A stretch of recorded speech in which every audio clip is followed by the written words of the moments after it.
So it's great to put that thought out there in the universe, but honey, you got to get to work too.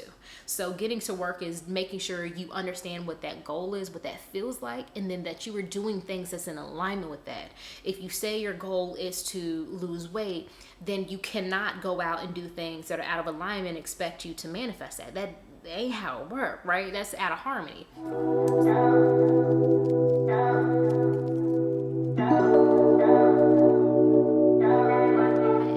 Welcome to my channel, Recovering Strong Black Woman, where we talk about everything from career to spirituality to manifestation and luxury and everything in between.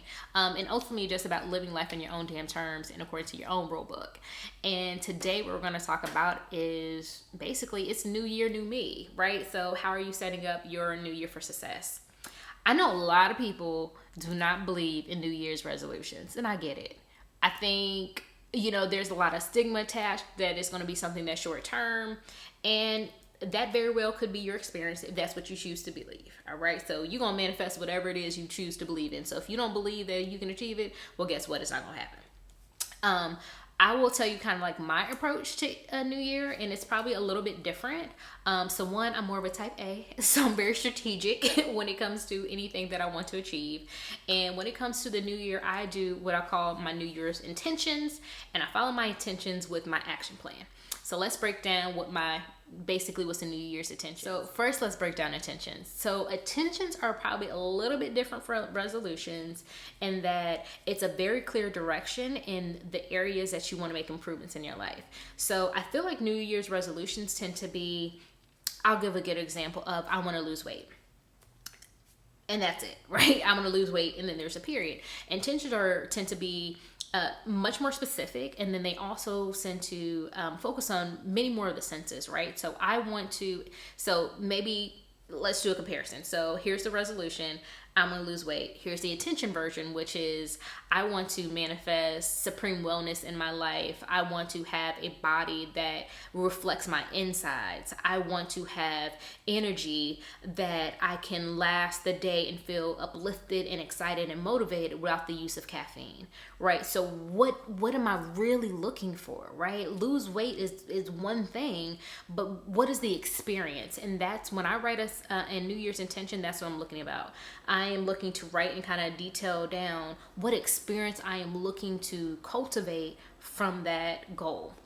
So once I have my intentions kind of narrowed down, and like I said, they tend to vary, right? So I hit on everything. You got your romance, you got your money, you got your bags, you got your coins, you got your spirituality, you got your all different things that you want to manifest. Have it as big or small as you want to, but just make sure it's something that's realistic for you to achieve. If you start with 30 things on a list, that might be a little bit more difficult. So maybe you start your list with about 4 or 5. I feel like my magic number each year is about 7. 7 is the number of completion, so I just like the way it rounds up. So once I have my New Year's intentions cleared, then I go to my action plan. So like I said, I'm type A. I'm very meticulous in my plans. I like to have vision. I like to understand what I'm doing, why I'm doing it. So creating a New Year's action plan is very helpful for me, right? So I have taking the wellness one as an example. So you have wellness, and then my action plan comes below that. So my action plan could be find a workout program that is suitable for home and on the road, right? So just using me for example, a lot of times I still travel for work. So yeah, you can say I'm just gonna work out, but if it doesn't meet what your lifestyle is, then it ain't gonna happen, right? So your action plan is just taking the different factors in your life and making it fit within that realm, right? So I think that's a good example. Another piece of the action plan could be cut out sodas. I will phase out sodas, or I will phase out meat, or whatever kind of that looks like, whatever you feel called to do. Your action plan is completely unique to you, but what it's meant to do is to guide you step by step on how to actually manifest and co-create that result. Right. So it's great to put that thought out there in the universe, but honey, you got to get to work too. So getting to work is making sure you understand what that goal is, what that feels like, and then that you are doing things that's in alignment with that. If you say your goal is to lose weight, then you cannot go out and do things that are out of alignment and expect you to manifest that. That ain't how it works, right? That's out of harmony.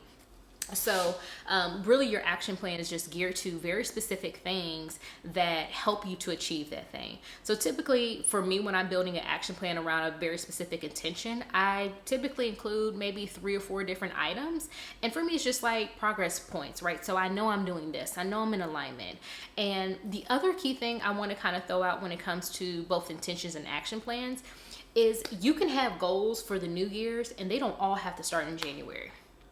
They don't, right? So you've got to prioritize. Like anything in life, it's about balance, and it's also sometimes a juggle. So yeah, you might want to become a millionaire, but first you got to focus on understanding how to own your finances and how to better understand your finances. And then maybe your second goal is how to earn a second income, and then becoming a millionaire comes farther down the line. You just got to prioritize and make sure your visions are in alignment and that you're not overwhelming yourself. Once again, as Black women, I feel like a lot of times we are so accustomed to feeling like the world must be on our shoulders and we have to feel exhausted for us to feel worthy enough to create or co-create something of our desires.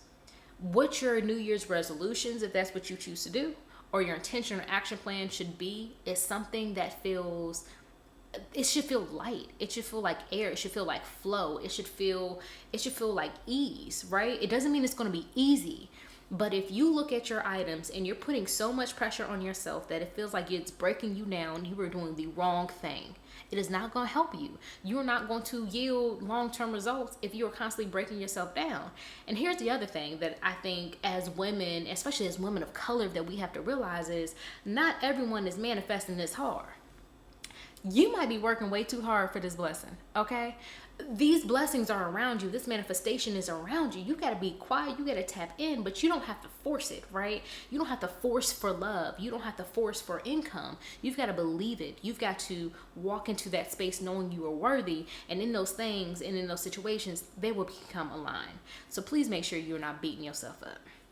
So I just really want to make sure that as you're writing out your different goals, maybe you marry them with an affirmation, marry them with a vision board or something that helps you to make it feel like it can come to life, like something just sensory, right? I'm a very visual person, so visuals work for me very well when it comes to creating this stuff, and to make it feel like, hey, I've got examples of people doing this. Like I've got people of my age, of my complexion, of my nationality, of my heritage that have achieved these things, and because I've seen them do it, I too can achieve.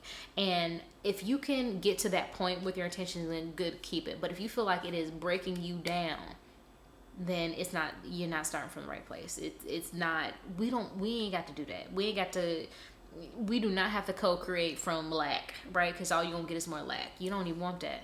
Get out of the way. We done with that, okay? Leave that in 2020. So make sure you're just being very intentional with how you're spending your time and how you are expending your energy, so that it's yielding the most positive results. So ladies, big takeaways, like I said, coming to this New Year's. Say if you didn't do any New Year's resolutions or New Year's intentions or action plans, understand it's never too late to start, right? You can start now. Okay, January passed, and what? Okay, you got February on lock. Go ahead and do it. How are you going to take care of yourself differently? How are you going to move closer to your goals? How are you going to take time out? It's never going to feel like the right time. How are you going to make time? Where are you wasting time so that you can reinvest your time in the things that actually matter? Let's do that. Let's do more of that. But stop beating up on yourself because a day, a week, a month, whatever, but we got today. We got tomorrow. So let's go from that place and let's go from that energy. And I just can't wait to see what you guys create and manifest. So hope you guys enjoy this vlog and information. Like, comment, and subscribe. And then I would love for you guys to share some of your intentions or affirmations or even resolutions, no judgment, below. Thank you guys. Look forward to connecting with you soon.